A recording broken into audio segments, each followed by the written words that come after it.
My name is Steve Shives. I'm an atheist, and I have a YouTube channel where I often discuss topics related to atheism and religion, and I'm openly secular.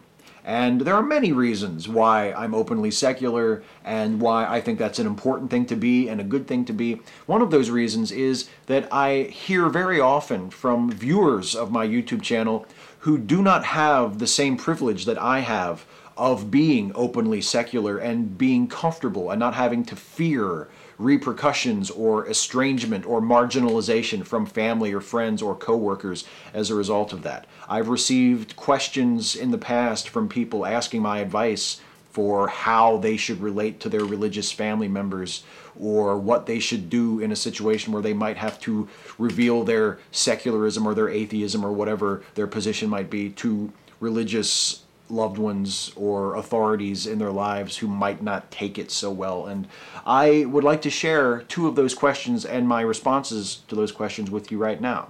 Hey Steve, I'm 21 and am in college. I've been passively non-religious since I was 15. Anyways, I talked to my mom about this and she got very emotional when I talked about the Christian God requiring a sacrifice to forgive what a human requires nothing to forgive, and how Satan killed less people than God in the Bible. She then asked me in tears if I believed in Jesus. I lied and said that I did. We are really close and I didn't want her to worry about my soul or anything like that. Was that wrong? No, I don't think it was wrong. I sympathize with the situation you were in. I mean, ideally, of course, you would want to just be honest with your mother. If she asks you, do you believe in Jesus? And the answer is no, you should feel at liberty to say no. But you didn't want to upset your mother. I certainly would never blame you.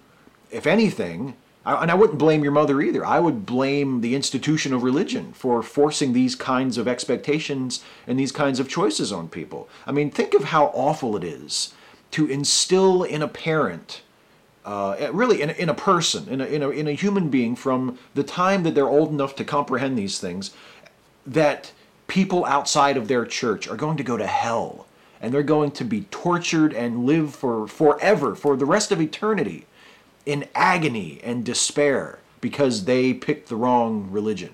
And imagine a parent fearing that for their child. That's a horrible, horrible thing. And your mother didn't bring that on herself. That was placed upon her.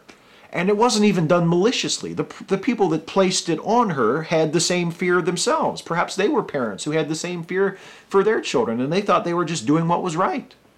The whole thing is so insidious and so twisted and evil, it's difficult to comprehend how much psychological damage that religion has done to people by taking their love and their concern for each other and twisting it and making it into something horrible and giving them this totally imaginary thing to worry about and fret over and feel despair for.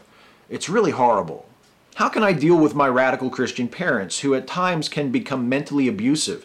They say things like atheists are the worst people ever, and that if I ever become one, that they will disown me because they can't accept a child of Satan.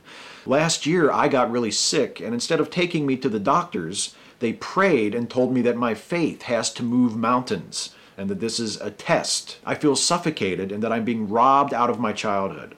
I really do believe they love me, but it feels like they don't at times, and that I'm nothing more than a tool to spread their cult. Any advice would be helpful. The really worrying thing is the doctor stuff. If you're sick, you not only should be taken to a doctor, I think you have a right to see a doctor. You have a legal right to see a doctor if you're sick. That's a completely unacceptable situation. If you are in need of medical attention and your parents, who are supposed to be looking out for you, regardless of their beliefs, regardless of their feelings, their number one job should be looking out for you. And if they're not taking you to see a doctor when you need one, that is something that you, as a person yourself, should not find acceptable at all. But you also say that you really believe that they love you, and I think that's probably true. But my advice to you would be, if you are ever in that situation, or in any other kind of a situation where you feel that you are being endangered or deprived of something that is just a basic need or a basic right that you as a human being have, you need to tell somebody. I don't know who you would tell. I don't know who you could tell, if anybody. But if there would be anybody you could tell to get help or to let them know what your situation is. You have to do that. You have to take care of yourself, or see that someone else helps you be taken care of if your parents aren't going to do it. Now then, if you have your own story to share, or if you can relate to issues like those faced by the people whose questions I just answered, I could not possibly recommend to you a better resource than openlysecular.org. It is an awesome, awesome website. I highly recommend that you make use of it, openlysecular.org. Thanks for watching.